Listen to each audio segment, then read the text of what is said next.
My name is Clara, and I'm 28 years old. I manage a small cafe in the heart of a quiet town, a place where everyone knows everyone. And danger feels like something that happens somewhere else. But that night, danger found me. I can still feel the cold air of early November against my face, sharp and damp with the promise of rain. The streets were half empty, the yellow glow from the streetlights stretching into long, ghostly shadows. It had been another long day at work. I stayed late to balance the register, clean up, and prepare the pastries for the morning rush. By the time I locked up, it was well past 10. My coworkers had already gone home, and my phone battery blinked red before dying completely. I slipped it into my coat pocket, trying not to feel uneasy. Normally, I'd take the main road home. It's well lit, with cars passing every few minutes. But that night, tired and eager to get home faster, I decided to take the side street behind the bakery, a shortcut I'd only used a few times. The air was unnervingly still. Every footstep I made seemed to echo louder than it should. I remember trying to distract myself by humming a tune, something soft and familiar. But it didn't help. A strange tension clung to the air, the kind that makes you aware of your heartbeat, of every sound, of every flickering shadow. Then I heard it, footsteps behind me. Slow, steady, and unmistakably real.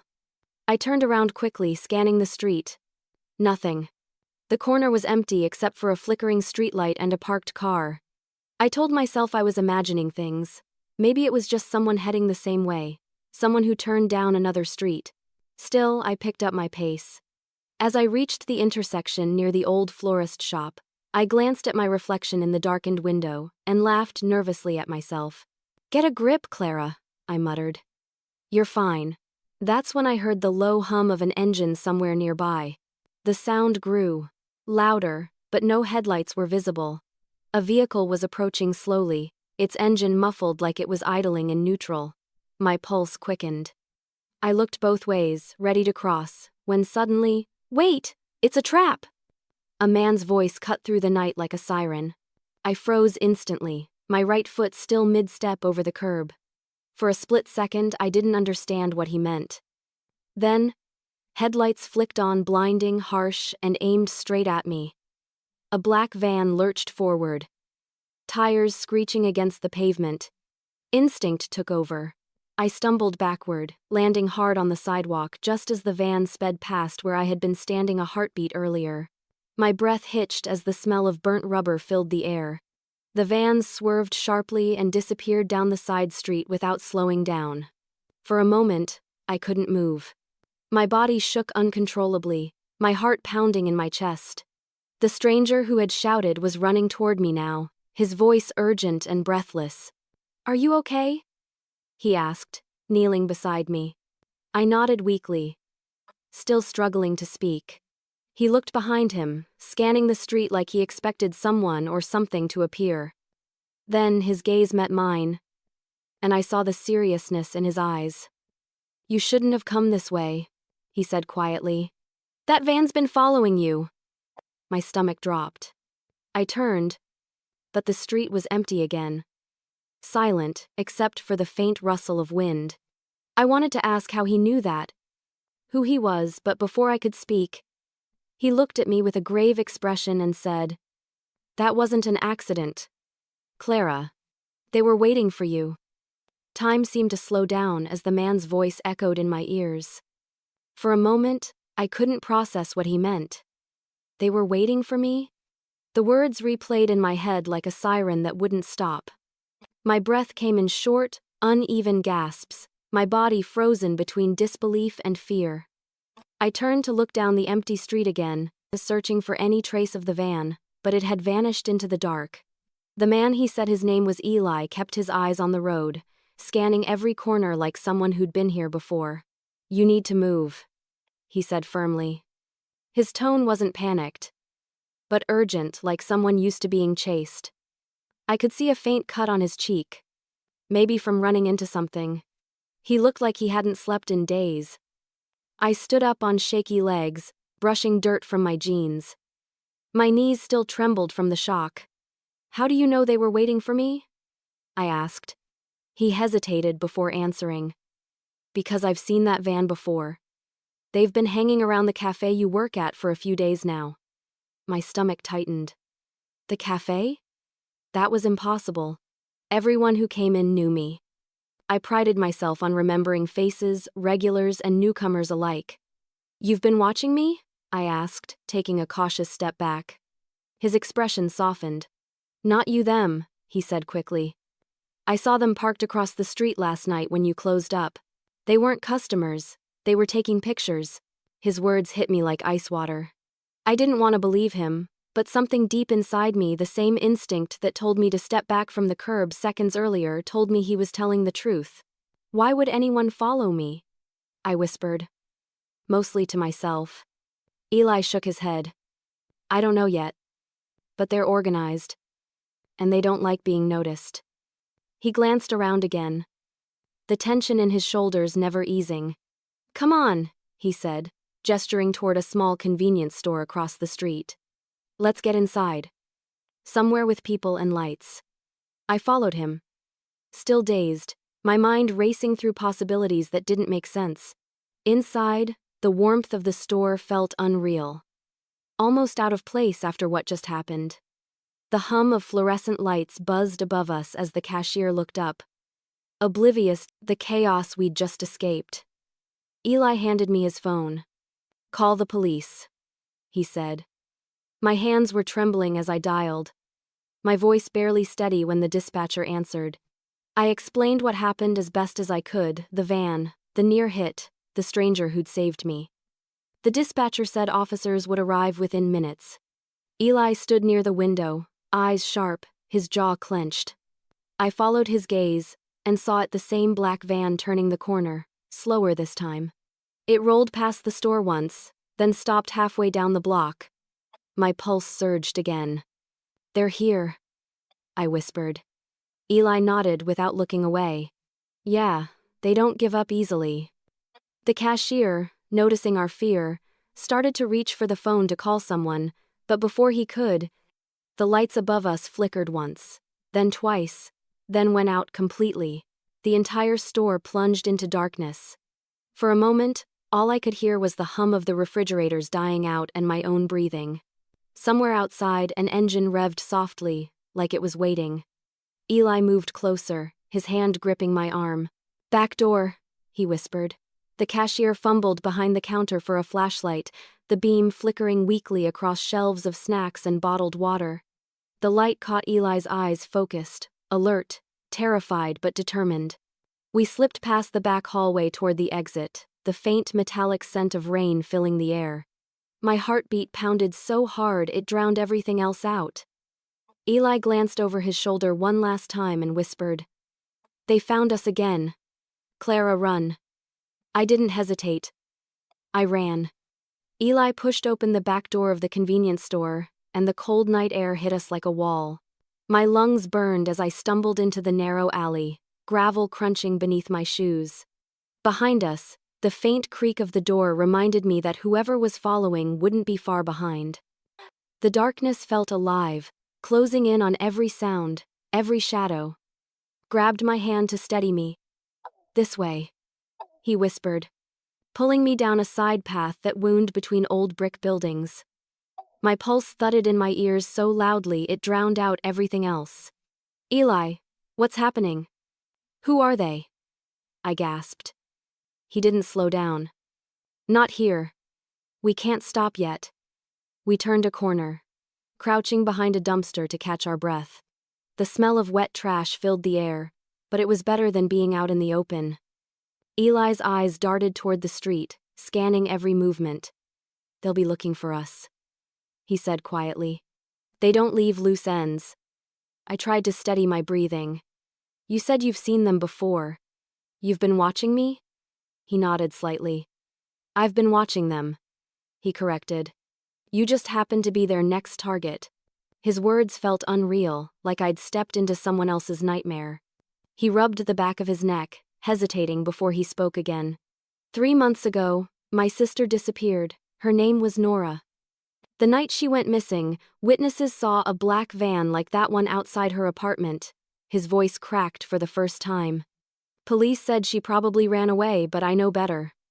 I felt my heart sink. You think the same people took her? He nodded. Yes.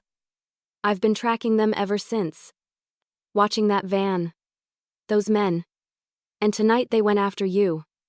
I pressed a trembling hand to my mouth, the weight of his words sinking in. Why me? I whispered. I don't even know them. Eli's expression darkened. They pick women who are predictable, who walk the same route, work late, live alone. They watch until they know your schedule. A chill ran through me. He was right. I was predictable. My routine barely changed. The thought made me nauseous. I leaned against the wall, trying to calm myself. We need to tell the police, I said. They can trace that van. Eli shook his head. I already tried. That after Nora vanished, the report disappeared. The case was closed before it even started. Someone's protecting them. His words made my stomach twist. Then what do we do? He looked up at the end of the alley, his jaw set. We find somewhere safe, then we tell someone who'll actually listen. We crept back toward the main street, sticking to the shadows. Every passing car made me flinch. I couldn't stop glancing over my shoulder, half expecting the van to appear again. When we reached a busy intersection, I felt a small wave of relief seeing headlights and people again. Eli led me into a late-night diner. The smell of coffee and fried food felt oddly comforting after all that darkness. We slid into a booth in the back corner, away from the windows. My hands still shook as I gripped the edge of the table. You saved my life, I said quietly. If you hadn't shouted. He gave a small, tired smile. I couldn't let it happen again. For the first time, I saw the pain behind his steady eyes. He wasn't just helping me out of kindness, he was haunted by what happened to his sister. I glanced at the reflection in the window, two tired strangers hiding from something they didn't understand. Eli, I said slowly. You think they followed me home before? He didn't answer. Instead, he reached into his pocket and pulled out a small folded paper, a photograph. I found this outside your cafe last night, he said. I unfolded it with trembling hands. It was a photo of me taken through the cafe window, locking up alone. My blood went cold. Eli's eyes met mine, full of grim certainty.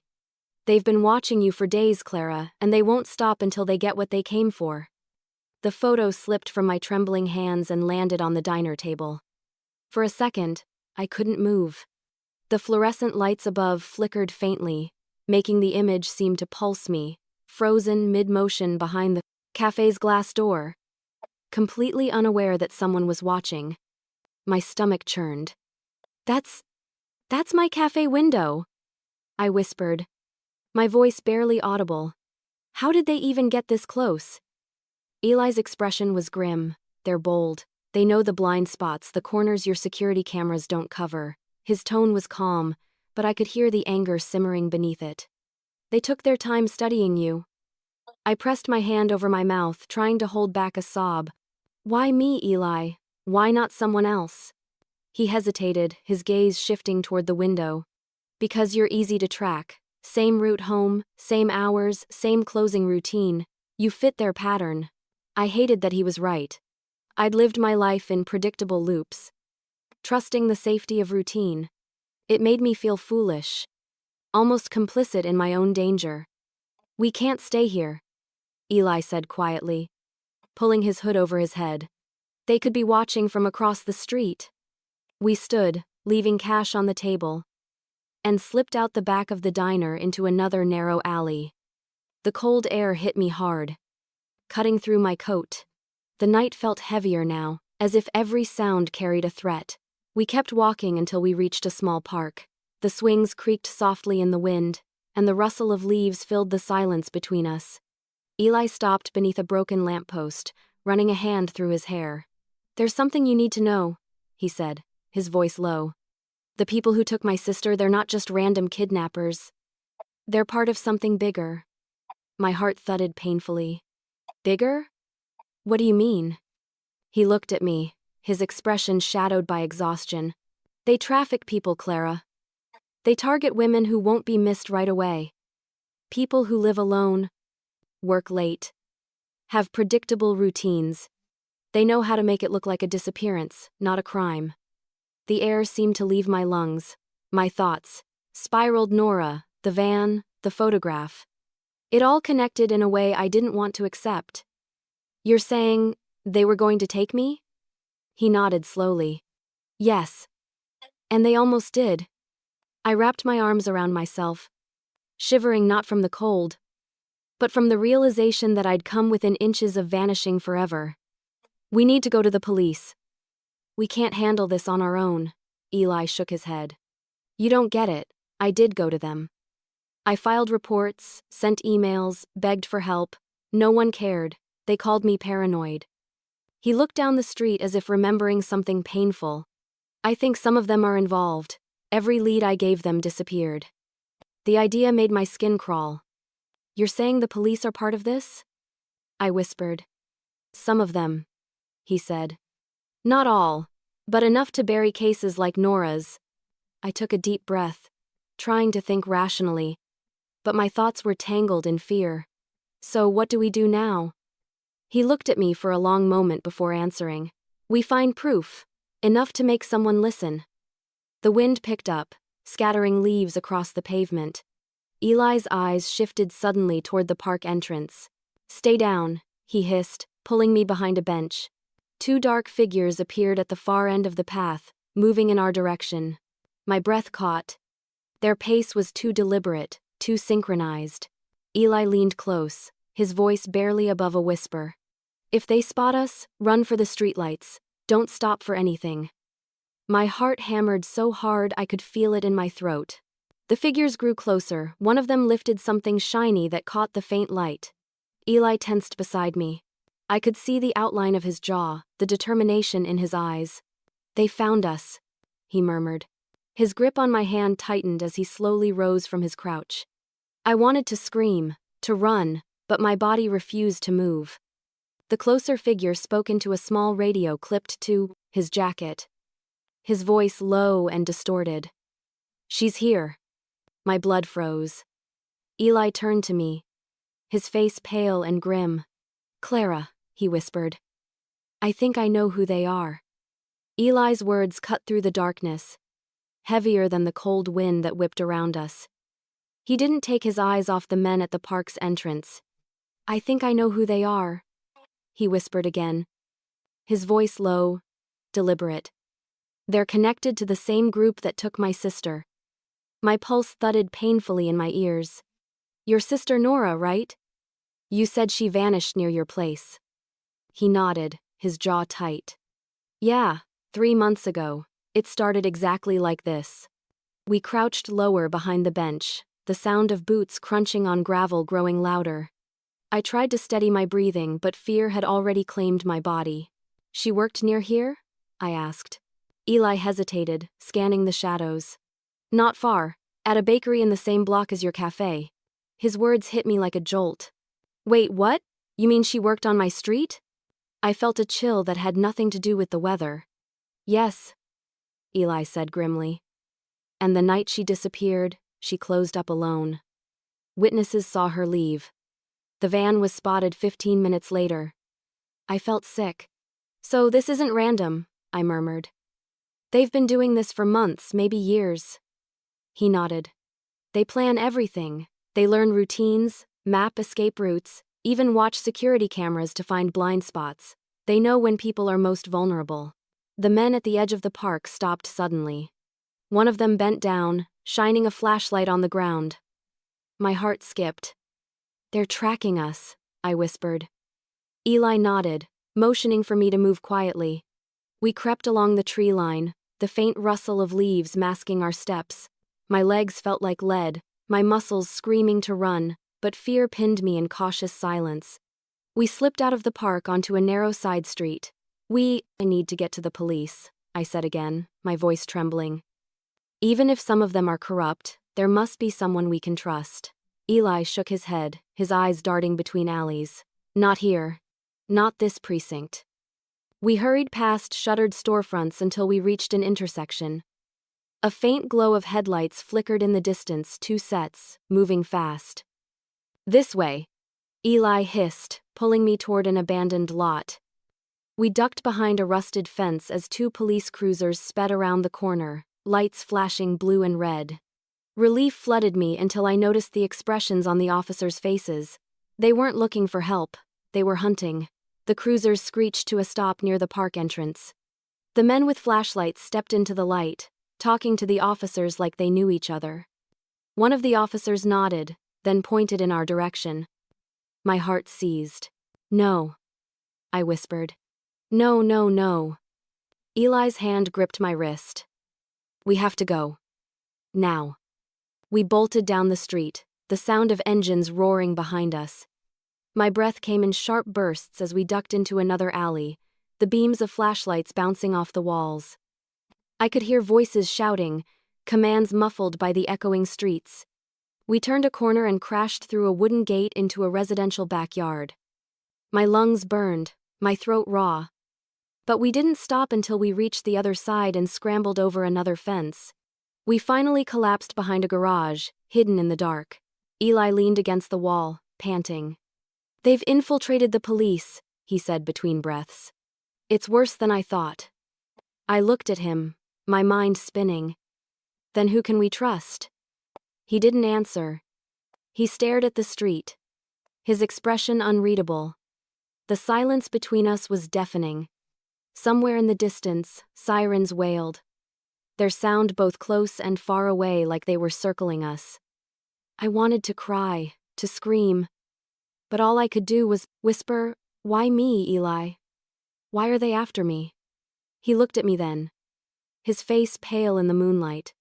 "Because you're not just another target," he said softly. "You were supposed to replace my sister." The words didn't make sense at first. My mind refused to process them. Replace her? Before I could ask what he meant, bright blue lights flashed against the wall behind us. The whir of an engine grew louder. Two police cruisers turned into the street, tires screeching. Eli's eyes widened. They found us. He grabbed my arm and pulled me to my feet. My legs wobbled, but I followed, heart pounding as the sirens blared closer and closer. Then came the voice through the loudspeaker, sharp, commanding, unmistakable. "Eli Turner, get on the ground! Hands where we can see them!" I froze, staring at him. "What's happening?" He looked at me, his expression unreadable. "They think I'm the criminal." I stared at the flashing lights, realization sinking in. The system that was supposed to protect us had already chosen a side. And it wasn't ours. The sharp command from the loudspeaker shattered the night like glass. "Eli Turner, get on the ground! Hands where we can see them!" The police cruisers blocked both ends of the street, red and blue lights painting the walls in chaotic color. My pulse was pounding so hard it drowned out everything else. Eli's eyes darted between the cars, calculating, desperate. "Don't move," he whispered to me, barely audible. "They don't care who gets caught in the crossfire." Two officers stepped out, guns drawn. "Now!" one of them barked. "On the ground." Eli lifted his hands slowly, lowering himself to his knees. I stood frozen a few feet away, terrified and confused. "Wait, he saved me!" I shouted, my voice trembling. "He's not one of them." The officers didn't even glance at me. They moved in fast, one of them pinning Eli's arms behind his back. The metallic click as of handcuffs rang out, echoing off the quiet houses. "You're under arrest for stalking and harassment," one officer said coldly. I blinked, stunned. "What? No! You've got it wrong, he just saved me from being kidnapped." The taller officer turned toward me, his jaw tight. "Ma'am, we've received multiple reports about this man. He's been following women for weeks." Eli's head snapped up. "That's a lie!" he shouted. "Those reports came from them. They set me up to keep me from exposing them." The officers ignored him, hauling him to his feet. My heart broke watching the panic in his eyes. "You have to listen to me," I cried. "There's a black van following me," he stopped them from. "Ma'am," the officer interrupted sharply. "You need to calm down and step back." His tone made it clear he wasn't interested in hearing the rest. I looked around helplessly. The van was gone. The men from the park nowhere in sight. There was no proof left, no sign of the danger that had nearly swallowed me whole. Eli met my gaze as they led him toward the cruiser. "Clara," he said quietly, "don't trust anyone. Not here, not them." The way he said it, steady, urgent, cut straight through me. The officers shoved him into the back seat, and the door slammed shut with a hollow thud. I took a shaky step forward. "Please, just check the alley near the park. There were 2 men, one with a flashlight. They're connected to the van." The shorter officer turned to me, his expression almost pitying. "We'll look into it," he said mechanically. "You should go home. It's late." Go home? After everything that had just happened? My chest tightened, but I knew arguing would get me nowhere. I watched as they pulled away, the cruisers vanishing down the street, taking Eli with them. The flashing lights faded, leaving me alone in the silence again. I stood there for what felt like forever, numb and disoriented. The only sound was the wind rattling through the fence. Eli's words echoed in my mind. "Don't trust anyone." Finally, I started walking. I didn't know where I was going, only that I couldn't go home, not yet. Every instinct screamed that I was being watched again. The streets were too quiet, too empty. Each corner felt like a trap waiting to close. I ducked into a small 24-hour laundromat to catch my breath. The hum of the machines felt like white noise against my spinning thoughts. I sat on one of the plastic chairs, trying to steady myself. If Eli was telling the truth, and my gut told me he was, then whoever framed him had power, connections, and eyes everywhere. Pulling my coat tighter, I stared at the reflection in the glass door. My own face looked like a stranger's, pale, frightened, uncertain. "They can't just take him," I whispered. "Not after what he did." My mind raced for a plan. If the police couldn't be trusted, I had to find proof myself. Maybe there was something left at the cafe security footage, receipts, anything that could connect to that van. Outside, a car drove slowly past the laundromat. I caught the faintest glimpse of its shape, dark, boxy, unmarked. My breath hitched. I watched as it turned the corner and disappeared, but my gut told me it was them. I stood up, adrenaline cutting through the fear. If Eli was right, I was already in deeper than I could imagine. The only way out was to expose whoever was behind this. I grabbed my bag and stepped outside, the air colder than before. Somewhere in the distance, a siren wailed again. But this time, it didn't sound like a warning, it sounded like a countdown. And I had no idea what would happen when it reached 0. The city felt different that night too, still, too aware of me. Every shadow on the sidewalk seemed to follow as I hurried down the empty street, clutching my bag tight to my chest. The laundromat's hum had faded behind me, replaced by the sound of my own heartbeat. I tried to tell myself I was just being paranoid, that Eli's arrest had shaken me more than I wanted to admit, but deep down, I knew better. Something about the way those officers acted. It wasn't right. I kept replaying it in my head, the way they ignored my words, the way they seemed to know exactly where we were. That wasn't coincidence. That was coordination. Eli had warned me not to trust anyone, and now I finally understood why. I decided to head toward the cafe. It was only a few blocks away, and if my security system had caught anything, it might still be saved on the cloud. The thought gave me a small sense of purpose, something to focus on besides fear. When I reached the block, the streets were eerily empty. My cafe sat dark and silent, the big front window reflecting the glow of a distant streetlight. I unlocked the side door and stepped inside. The smell of roasted coffee beans lingered faintly in the air, mixed with the dust of a long day. Everything looked normal, too normal. I flicked on the small lamp by the counter and walked toward the back office. My laptop was still there, untouched. Relief flooded me for a brief moment until I saw the faint imprint of a boot on the floor near the door. It was fresh. I froze, holding my breath, listening for movement. Nothing, but someone had been here. I powered on the laptop and logged into the cafe's security feed. My hands shook as the screen loaded. I clicked through the folders until I reached the most recent footage, tonight's date. The timestamp showed movement outside the cafe around 9:47 p.m., right before I'd closed up. I pressed play. There it was, the black van, parked across the street. Two figures stood near it, one leaning against the hood, the other pacing. The camera quality was grainy, but their faces were partially visible under the streetlight. My breath caught when I recognized one of them. It was Trevor, my cafe's delivery supplier. He'd been coming by for months, smiling, chatting, pretending to be helpful. He even knew my schedule.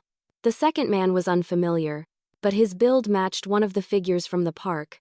I sat frozen, staring at the screen as realization set in. Eli was right. I downloaded the file and copied it to a flash drive, my fingers trembling. If anything happened to me, at least the evidence wouldn't vanish. I was about to shut the laptop when the motion alert chimed again, live footage. My stomach twisted. The timestamp read 12:13 a.m. Someone was outside right now. I clicked the feed.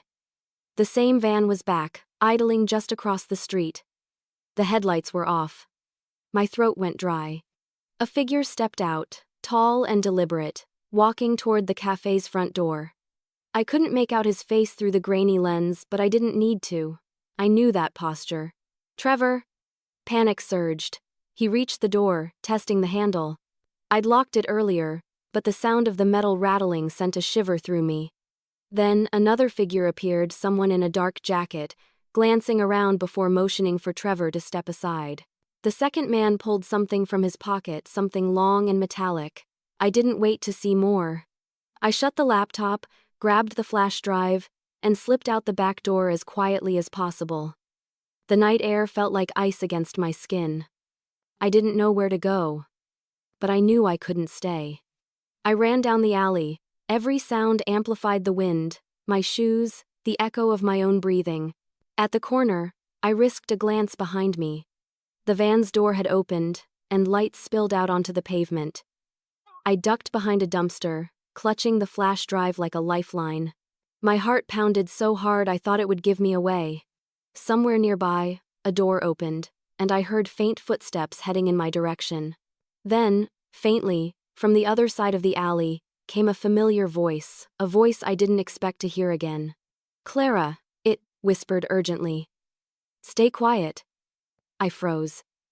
I knew that voice. It was Eli's. But how could he be here if he'd just been taken away in handcuffs? For a moment, I thought I was hallucinating. Eli's voice was the last thing I expected to hear in that dark alley, especially after watching him get arrested just an hour ago. I pressed my back against the cold brick wall, trying to slow my breathing. "Eli?" I whispered. My voice trembled with both relief and disbelief. "Is that really you?" A figure stepped out from the shadows, his hoodie drawn low over his face. When he got close enough for the dim light to catch his features, my chest tightened. It was him. His face was bruised, a small cut bleeding near his temple. "Keep your voice down," he murmured. "They'll hear you." I blinked hard. How did you get out?" He gave a humorless laugh. "You were right not to trust them. One of those officers was part of it. He was taking me somewhere that wasn't the station. I managed to slip out when they stopped at a red light." He winced, clutching his side. "Barely." I stared at him, torn between horror and relief. "They're here, Eli. That van, it's outside the cafe right now." I saw Trevor. "He's one of them." His expression darkened. "Trevor," he muttered. "I should have known." I showed him the flash drive clutched in my hand. "The security footage, I copied it. It shows the van and Trevor's face. It's proof." For the first time since I'd met him, Eli almost smiled. "That's good. That's something real. We can use it." I looked back toward the street. The hum of the van's engine still vibrated faintly through the air. "We can't stay here," I said. "They're too close." He nodded, scanning the alley. "There's a place we can go, someone who can help." We crept through the back streets, keeping to the shadows. Every sound, every passing car, every flickering light made me flinch. After a few tense blocks, Eli stopped in front of a narrow apartment building squeezed between two shops. "Second floor?" he whispered. "She's expecting us." "She?" I asked. He didn't answer, just motioned for me to follow. We climbed the stairs quietly until we reached a plain brown door. Eli knocked twice. Paused. Then once more.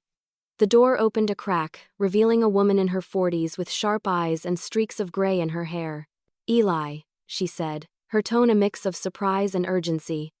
"You're alive." She opened the door fully, ushering us inside. The apartment was small, cluttered with files, cameras, and stacks of paper. "Clara, this is Ivy," Eli said. "She's been helping me investigate the ring since Nora disappeared." Ivy nodded, locking the door behind us. "You must be the one they tried to grab tonight." Her voice was steady but edged with anger. "You're lucky he found you when he did." I sat on the couch, still shaking, as Eli handed her the flash drive. "Security footage," he said. "Trevor's face is on it." Ivy's eyes narrowed. "Trevor Caldwell?" she asked. "He's a known associate of a shipping company we've been tracking. That company's been flagged for smuggling operations, mostly contraband. But I've suspected it's more than that." She inserted the drive into her laptop. The footage flickered to life on the screen. When Trevor's face appeared, Ivy muttered a curse under her breath. "That's him." "I knew it." She turned to me. "You just gave us something powerful, Clara. But this also makes you a target." Her words sent a cold wave through me. "They already want me dead," I said quietly. "I just didn't know why until now." Ivy sighed, rubbing her temple. "Then we move fast. I've got contacts outside the local police people who still play by the rules. But once we make this public, they'll know we're coming." Eli sat beside me, his shoulders tense. "We can't wait long. The van's out there right now." Ivy nodded, opening a map on her desk. "We'll need to move tonight." I felt the room closing in around me, the weight of everything pressing down. My entire life had been torn open in less than a day. But as I looked at Eli and Ivy, I saw something else in their eyes resolve. Ivy clicked through her computer, muttering to herself as she transferred the footage to a secure drive. Then her fingers froze. Her expression changed, eyes widening, jaw tightening. "What is it?" I asked. She didn't answer right away. She turned the screen toward us. The latest camera feed showed a dark street view outside her building. A black van had just parked across the road. The same one. The same headlights. The same silence before the storm. Eli stood immediately. "They found us."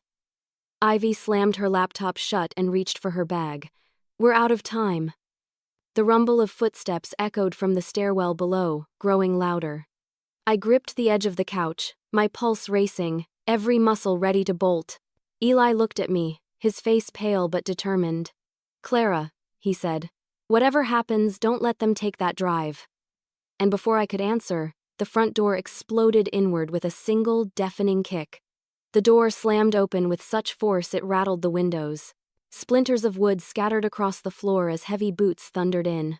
Ivy barely had time to grab her laptop before Eli shoved me behind the couch. The room filled with shouting men's voices, sharp and commanding. "Search everything! She's here!" My body went rigid. My heart pounded so loudly I thought it would give me away. Eli motioned for me to stay low, then reached for a metal pipe propped against the wall. Ivy darted toward the small hallway, whispering something I couldn't hear. The sound of footsteps grew closer, 3 men, maybe 4. The first one entered the living room, his face hidden behind a ski mask. He was tall, broad-shouldered, moving like someone who'd done this before. He scanned the room, then gestured to the others. "Check the bedroom," he ordered.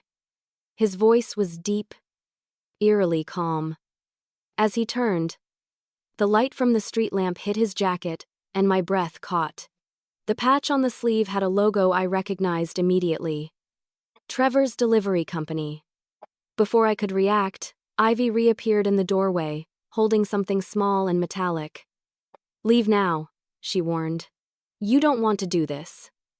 The man laughed, the sound cold and mocking. "Lady, you have no idea who you're messing with." Eli didn't wait for him to finish. He lunged, swinging the pipe with every ounce of strength he had. It connected with a sickening thud, and the man dropped instantly. The others shouted, rushing in.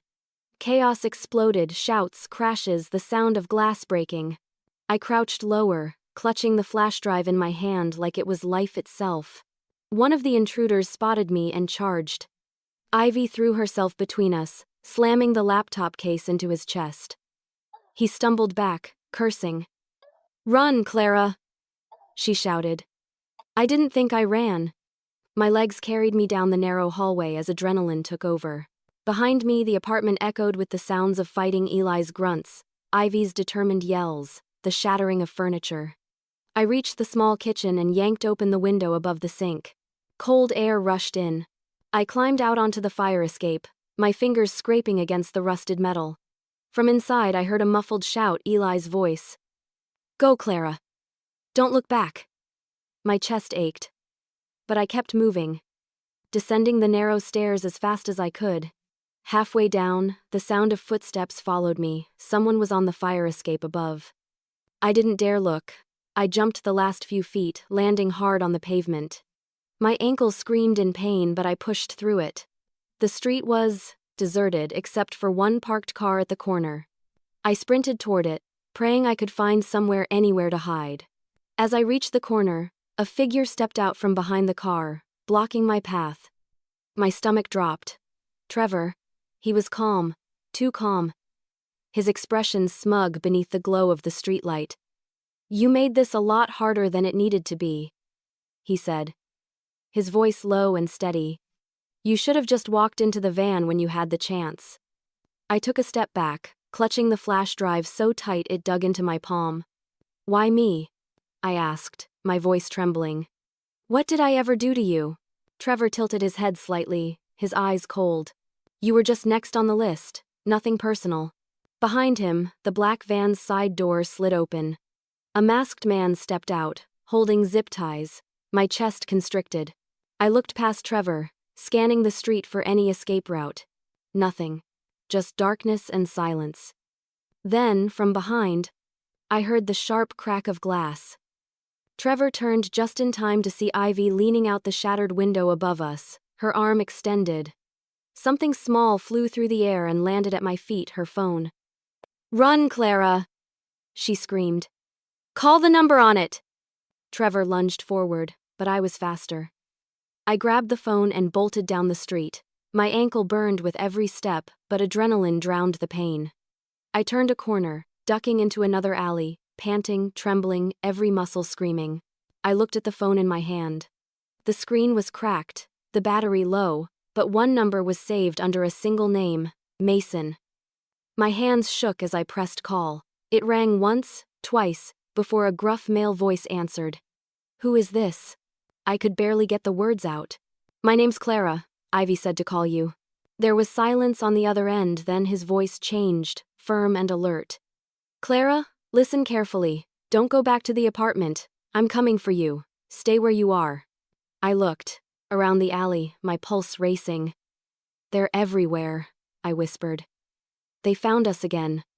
The voice was calm, steady. "I know.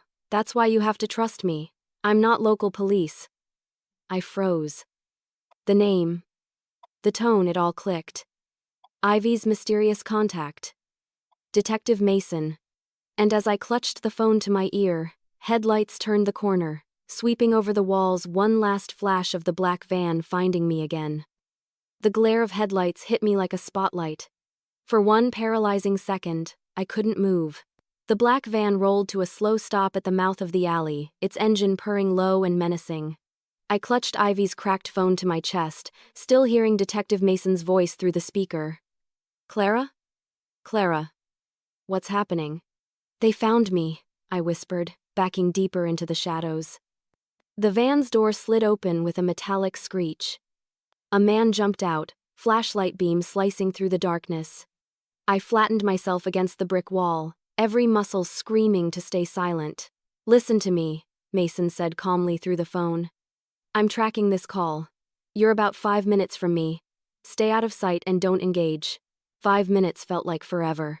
The man's light swept closer, bouncing off trash cans and puddles. "Come on out, sweetheart," a voice taunted, low and mocking. "You can't run forever." My heart raced so fast I thought I'd pass out. I ducked behind a stack of old crates, praying the darkness would hide me. Then my elbow hit a loose bottle. It clattered to the ground, shattering. The flashlight froze. "There!" the man shouted. He rushed forward. I bolted, adrenaline flooding my body. The alley opened to a side street, and I sprinted out, shoes slapping against wet pavement. Behind me, the van's engine roared to life. "Run toward the lights," Mason ordered through the phone. "There's a diner 2 blocks east, get there." I didn't question how he knew. I just ran. My ankle throbbed with every step, but fear numbed the pain. I turned onto the next street, the neon sign of the diner flickering in the distance like a beacon. I could hear the van gaining on me, tires squealing as it turned the corner. I crashed through the diner door, gasping for air. The few late-night customers froze, staring at me. "Call the police!" I cried out instinctively. Then I stopped myself. The police can't be trusted. My chest heaved as I backed toward a corner booth. The waitress behind the counter started to ask what was wrong, but before she could finish, the door swung open again. Trevor stepped inside. He looked calm, collected, as if he'd just come in for a cup of coffee. The faintest smirk curved his lips when he saw me. "Clara," he said smoothly. "Like we were old friends. I heard what happened at the cafe. Terrible thing." Every instinct screamed run, but there was nowhere to go. "Stay away from me," I said, my voice shaking. "The police are on their way." He chuckled softly. "Oh, I doubt that." His eyes flicked toward the window, where the black van idled across the street. "You really should have just stayed quiet." I glanced down at Ivy's phone in my hand. Mason's voice came through again, low but firm. "Clara, I'm pulling in now. Do not let him touch you." Trevor tilted his head. "Who's that?" He stepped closer, eyes narrowing. "You've been talking to someone." Before he could reach me, the bell above the door jingled again. A man in a dark gray jacket stepped inside, calm, steady, confident. His presence filled the room instantly. "That would be me," he said. Trevor froze, his smirk fading. The man Detective Mason flashed a badge. "Federal Task Force," he announced. "Step away from her." Trevor's eyes darted toward the exit, calculating. "You've got no proof," he sneered. "You're wasting your time." Mason didn't flinch. "Funny," he said, pulling a small drive from his coat pocket. "Ivy sent me this before your friends raided her place. You're on it." For the first time, Trevor's mask cracked. "You're bluffing," he hissed. Mason took one slow step forward. "Try me." The tension in the diner was suffocating. Then, in a blur, Trevor lunged for the door. Mason moved faster, tackling him hard into the counter. Dishes shattered as the two struggled. The waitress screamed and ducked behind the register. I stood frozen, heart racing, as Mason twisted Trevor's arm and cuffed him with practiced precision. "You're done," he said through gritted teeth. "Your little operation ends tonight." Trevor's eyes found mine, filled with hatred. "You think this stops with me?" he spat. "You have no idea who's really running this." Mason hauled him up. "Maybe not yet, but I will." The door burst open again this time. More agents in tactical gear poured in. Mason nodded toward me. "She's the victim. Get her somewhere safe." One of the agents gently guided me outside while Mason read Trevor his rights. The cool air hit me like a wave. I looked up and saw the van being surrounded by flashing lights, officers pulling 2 men out in cuffs. For the first time all night, I felt like I could breathe again. But Mason's words still echoed in my mind, "Maybe not yet." And as Trevor's warning replayed in my head, I realized something chilling. If he wasn't the one in charge, then whoever was pulling the strings was still out there. And I had just become the only person alive who could expose them. Even after Trevor was dragged away, the night didn't feel safe. The flashing red and blue lights outside the diner blurred together, painting the wet pavement in nervous color. Mason stayed near the van, speaking into his radio, his expression tense and unreadable. Every few seconds his gaze flicked toward me, checking that I was still there, as if he knew the danger wasn't over. I sat on the curb, wrapped in a blanket one of the agents had handed me. My hands wouldn't stop shaking. I kept replaying everything that had happened: the chase, Ivy's scream, the explosion of chaos. The weight of the flash drive in my pocket felt heavier than ever. Mason approached quietly, crouching to meet my eyes. "You did well back there," he said. "If you hadn't held onto that footage, we might still be chasing shadows." I swallowed hard, trying to steady my voice. "Is Ivy okay? Did she make it out?" He hesitated. "We don't know yet. Her building caught fire before my team arrived, but if anyone could find a way out, it's her." His voice carried a mixture of admiration and regret. I nodded, my chest tightening. Ivy had risked everything to protect me. I couldn't let her sacrifice be for nothing. Mason straightened. "We'll take Trevor in for questioning. With his arrest, we'll have leverage. He's small time, but he knows names." "Names?" I asked. "You mean more people are involved?" His look told me more than his words. Trevor was just one piece of it. The real operation stretches further than this town. People with influence, money, connections. You stumbled into something much bigger than you realize. I looked at the van, now surrounded by agents dusting for prints and collecting evidence. "So, what happens now? Am I safe?" Mason's answer came slowly. "For now, but once word gets out that Trevor's in custody, others might come looking for you or what you have." I touched the pocket where the flash drive rested. "Then we can use this, right? Show everyone what they're doing?" Mason nodded. "We will, but not here. I'm moving you somewhere secure until we can verify everything." He helped me to my feet, his tone calm but commanding. "Come with me." As we walked toward an unmarked SUV, I noticed the faint glimmer of headlights far down the road. They flicked off suddenly. My stomach tightened. "Mason?" I said quietly. "Someone's watching." He turned sharply, his hand instinctively reaching for his weapon. Two agents immediately moved to intercept, but the car was already gone. Mason's jaw clenched. "They're faster than I thought," he muttered. "Get in." Inside the vehicle, the hum of the engine was oddly comforting. I stared out the window, trying to make sense of it all. Eli said the same thing. I murmured. That this ring was organized, protected. He said the police couldn't be trusted. Mason's eyes stayed on the road. He wasn't wrong, but it's not just the police. It's deeper: local officials, businesses, and anyone who benefits from keeping people silent. My throat tightened. "You think someone in power is running this?" He gave a short nod. "We've suspected it for months. Trevor's arrest gives us a thread to pull. If he talks, we might finally see who's behind it." We drove in silence for a few minutes, the rhythmic sound of rain against the windshield filling the space between us. My exhaustion was starting to catch up, but fear kept me awake. Every passing car made me flinch. As we pulled off the main road, Mason's phone buzzed. He answered, his tone clipped. "Yeah? What? When?" His knuckles tightened around the steering wheel. "Understood." He hung up and glanced at me. "That was my team at headquarters. Someone just tried to access the evidence locker. The footage you brought in was the target." My heart dropped. "You mean they already know?" "And that means they know where we're headed." The road curved sharply ahead, lined with tall pines that blocked the moonlight. The SUV's headlights cut through the darkness, but it felt like we were driving deeper into something unseen. Mason's expression hardened. "Buckle up," he said. "We might have company."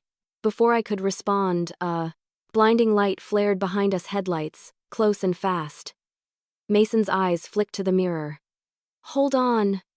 The car behind us accelerated, ramming the SUV's bumper with a violent jolt. I gasped, gripping the seat as the tires screeched. Mason swerved, fighting to stay on the road. "We're being tailed," he growled. Through the rear window, I caught a glimpse of the driver's face illuminated by the glow of his dashboard. My blood ran cold. It wasn't Trevor. It was one of the officers who had arrested Eli. Mason hit the accelerator. The engine roared as we tore down the dark, winding road. "They're trying to finish what Trevor started," he said. "They don't want this getting out."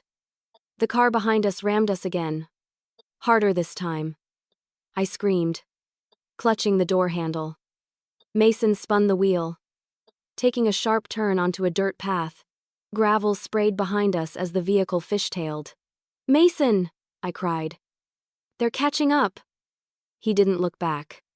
"Let them. They're not the only ones with backup." And then, from the distance ahead, I saw it blinding blue lights cutting through the darkness. Reinforcements. The pursuing car slammed on its brakes, trying to turn back, but it was too late. Agents surrounded it from both sides. Mason slowed to a stop, breathing heavily. "Looks like we're done running," he said quietly. I exhaled shakily, still gripping the seatbelt. My whole body trembled, but we were alive. Mason turned toward me, eyes steady. "You see now?" he said. "It's bigger than either of us thought." Outside, agents pulled the rogue officer from his car in handcuffs. The man's gaze met mine through the windshield, cold, defiant, unafraid. And in that moment, I realized the truth. This wasn't just corruption. It was a network, and we'd only just started pulling the first thread. The night smelled like burnt rubber and rain. Even after the chaos ended, the air still vibrated with tension. I sat in the SUV, breathing hard, my hands trembling as I watched agents drag the corrupt officer toward a patrol car. His jaw was clenched, his eyes fixed on Mason with a mixture of hatred and defiance. He didn't speak a word. He didn't have to. That silence said everything. It meant he wasn't afraid, because someone even more powerful would clean up the mess for him. Mason leaned against the hood of our SUV, speaking into his radio. The flashing blue lights washed over his face, highlighting the exhaustion etched in every line. "We're secure," he said. "One detained, 2 vehicles neutralized, evidence intact." He glanced over at me through the windshield, giving a small nod that felt like reassurance, but I could see it in his eyes. He was worried. When the last agent drove off with the suspect, Mason climbed back into the car. "You okay?" he asked quietly. I nodded, though the word okay didn't feel right anymore. "He was one of the officers who arrested Eli," I said. "That means Eli was telling the truth about everything." Mason's expression hardened. "Yeah, and if that guy's part of it, we're dealing with something a lot uglier than a few dirty cops." I leaned my head against the window, staring at the dark forest outside. "Eli said they were taking people, women, selling them." My voice cracked on the last word. Mason didn't answer right away. He just tightened his grip on the steering wheel. "We've been investigating a trafficking ring for months," he said finally. "But every time we get close, the leads disappear. Files get deleted, witnesses vanish, suspects walk free. We suspected inside help, but this confirms it." The car's engine hummed softly, a low rhythm in the silence. "So what now?" I asked. "You can't go back to headquarters, and I can't go home." He gave a grim nod. "We'll move you to a safe location tonight. After that, I'll meet with a contact in the state office, someone who's clean. We'll hand over the footage and the names." I reached into my pocket and pulled out the flash drive. "This is the only copy left," I said, placing it in his palm. "If anything happens to me, nothing's going to happen to you," Mason interrupted, his tone firm but gentle. "You're under my protection now." He pocketed the drive and started the car. "Let's go." The tires crunched over the wet gravel as we turned back onto the main road. The adrenaline had begun to fade, leaving behind exhaustion so deep it felt like gravity. My eyelids grew heavy, but fear kept them open. Every time the headlights illuminated another empty stretch of road, I half expected another van to appear. After a few miles, the road widened, revealing a cluster of old buildings on the edge of town. Mason pulled into a parking lot behind a faded motel. "We'll stay here until morning," he said. "It's off-grid, no credit card records, no digital trail."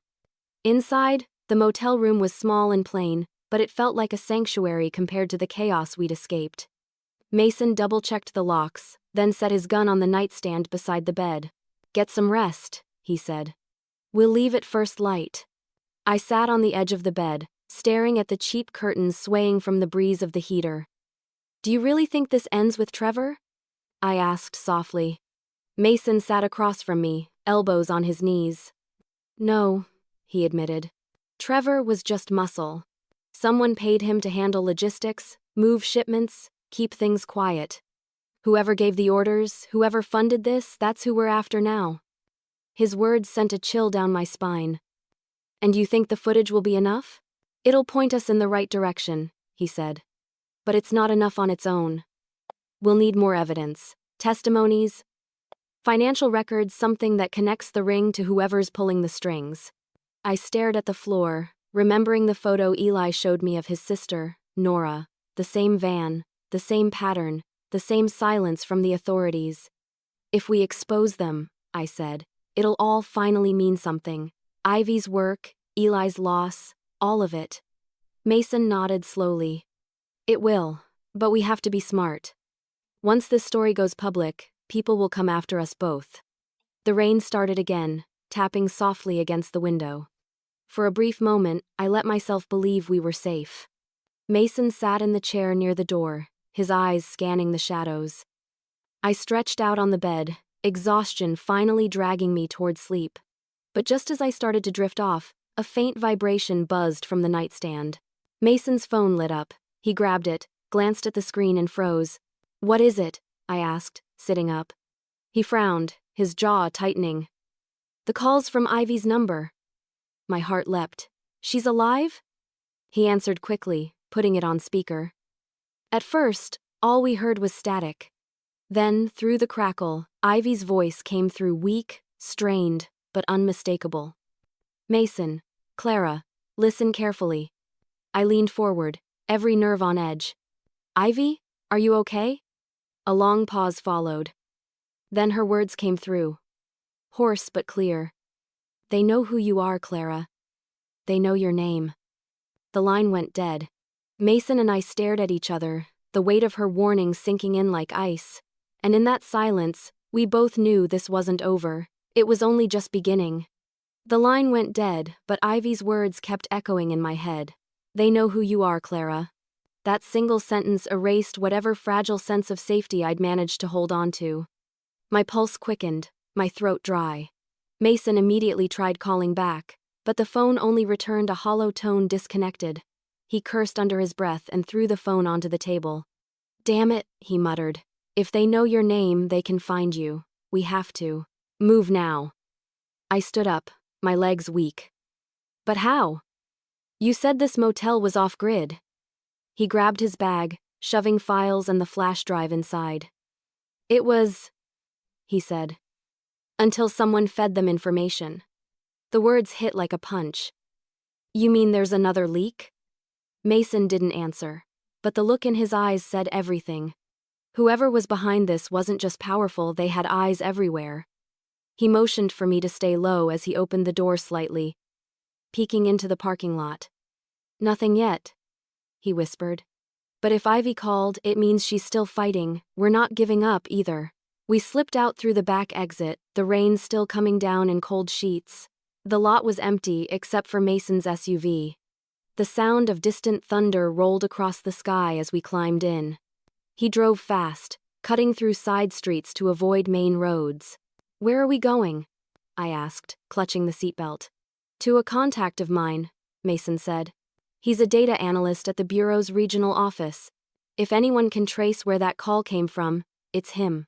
I nodded, though my nerves were fraying. My mind kept circling back to Ivy, how she'd sounded, how broken her voice had been. If she was warning us, it meant the danger was closer than ever. After about 15 minutes, Mason turned into a dimly lit industrial area. The buildings were silent, their windows blacked out. He parked behind a warehouse and led me inside through a side door. The space smelled of dust and oil. A man in his 30s looked up from a computer screen at the far end of the room.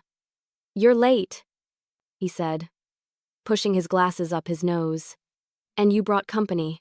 "This is Clara," Mason said. "She's the reason we're here."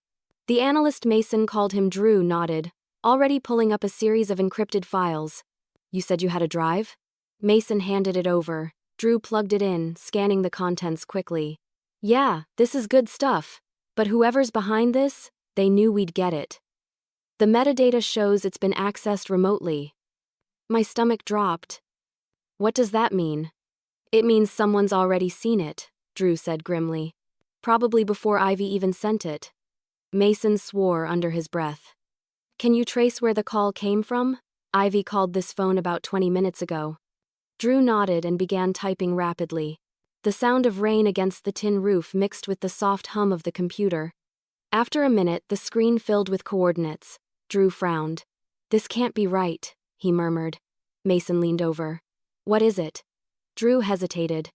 The call didn't come from an outside line. It was routed through the Bureau's internal server. The room went silent. My pulse pounded. You mean someone inside your agency made that call? I asked. Yeah, Drew said slowly. And not just anyone. This came from an encrypted channel authorized only for high-ranking officials. Mason's face went pale. You're telling me someone at the top is feeding them information? Drew nodded. Looks that way. I felt a chill crawl up my spine. So they don't just know my name, they know everything. Where I live, where I work? Mason's expression hardened. Not anymore, he said. We'll go public before they can bury this. Drew, can you pull the files and send them to the press anonymously? I can try, Drew said, his fingers flying over the keyboard. But whoever's watching us already knows we're here. I'm getting pings on our network, it's being traced. Mason turned to me, voice firm but calm. Clara, go with Drew. There's a back exit. If I'm not right behind you in 2 minutes, you keep running. I shook my head. No, I'm not leaving you. You don't have a choice, he said. His tone left no room for argument.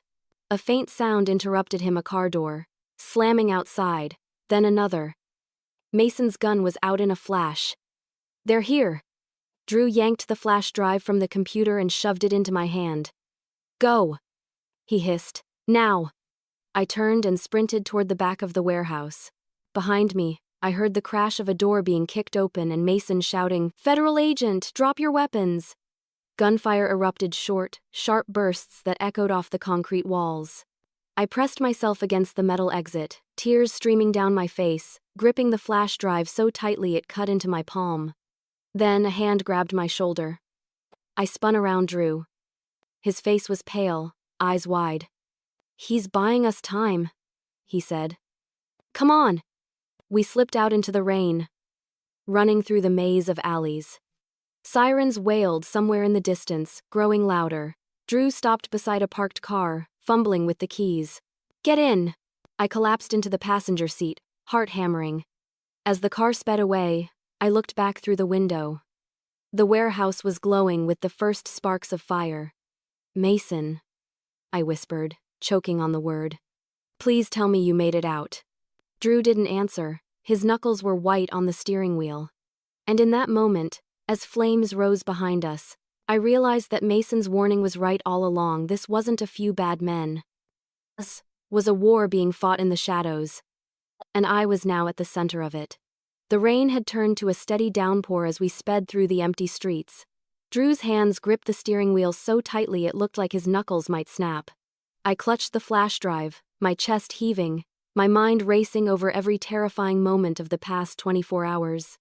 Trevor, the van, the officers who had betrayed Eli, Ivy's warnings, the warehouse, everything had led to this moment. Where are we going? I asked, my voice barely above a whisper. To a safe house, Drew said. It's off the grid. Nobody can trace us, there. You need rest, and we need to figure out our next move. I nodded, my body shaking, but my mind refused to calm. And Mason? I asked. He didn't come with us. Drew's jaw tightened. He's holding them off.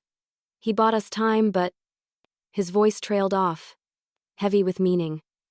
I swallowed hard, fear twisting my stomach. The car turned down a long, narrow driveway surrounded by thick trees. Lights flickered on as we approached a small, isolated cabin.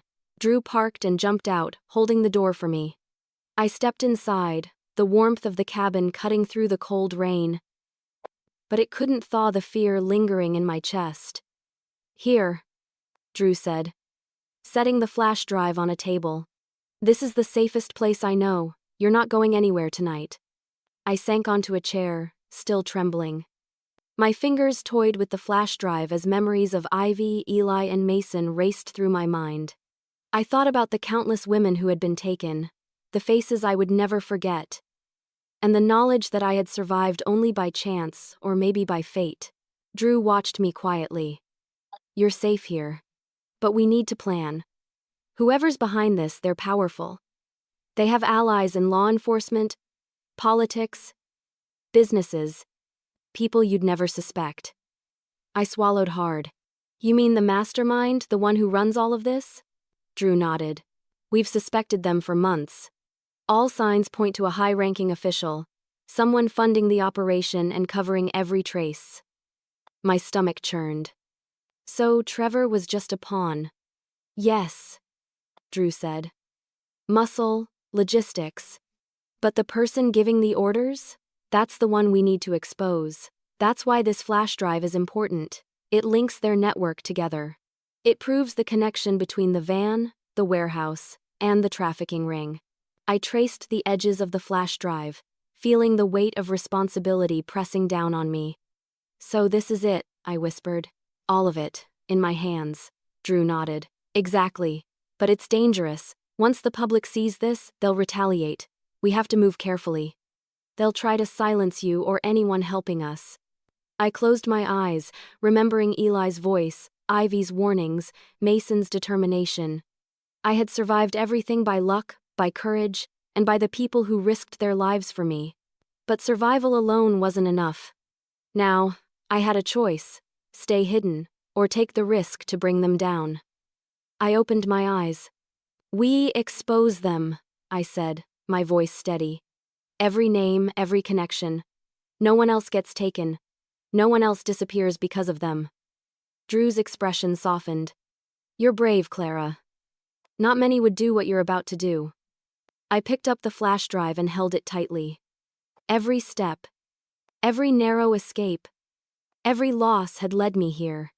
I thought of Eli trapped and innocent and Ivy still fighting despite the odds. I thought of Mason putting himself in danger to protect me. This ends now, I said. More to myself than anyone else. For Nora, for Ivy, for every woman they've hurt.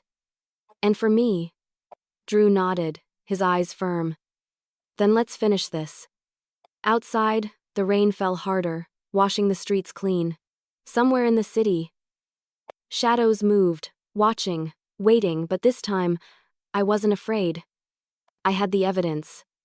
I had the courage. And I was no longer just a target.